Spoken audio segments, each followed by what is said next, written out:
तो hello friends, आज फिर लेके आ गया हूँ मैं एक और नया प्रोडक्ट। तो फ्रेंड्स आप देख पा रहे हो एक और नया प्रोडक्ट ले आया हूँ। चलो इसको अनबॉक्स करते हैं। मैंने आगे से ऊपर से खोल दिया, ठीक है, क्योंकि मैं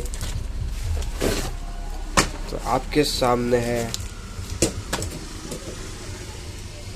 देख पा रहे होंगे आपके सामने ये प्रोडक्ट आ चुका है, जिसे नाक आपकी सर्दियों में बंद हो जाता है। नाक आप उससे खोल सकते हैं। गर्म भाप हीटर, इससे आप ले सकते हैं पानी को। इसके अंदर ये कुछ इस तरह कैसे है, इसमें पानी भरो, विक्स डालो और यहाँ से भाप आप ले सकते हैं फ्रेंड्स।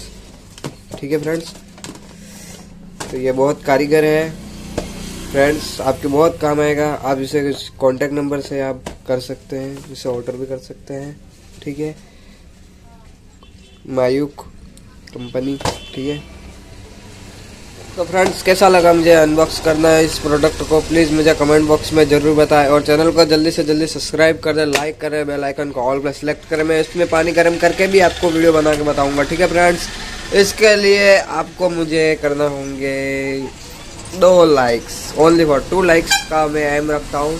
जल्दी से जल्दी अगर आपने 2 लाइक कर दिए तो मैं जल्दी से जल्दी वो वीडियो बनाऊंगा जिसमें से हमें वेक्स डाल के इसके अंदर से भाप निकाल के बताऊंगा। ठीक है, गर्म पानी का। ठीक है friends, thank you friends video देखने के लिए। Thanks watching my video.